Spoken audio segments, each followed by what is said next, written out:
So ayan guys, nag-painting tayo nito. Hindi na natin nisimulan sa mga lapis-lapis. So hindi ko siya na-video dun sa part ng lapis nung pag-sketch ko.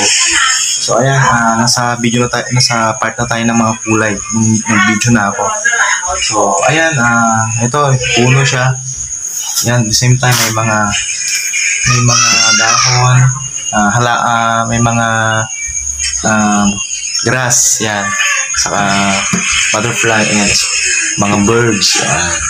So ito guys ay lansones. Lansones to guys, yung painting ko, lansones yan.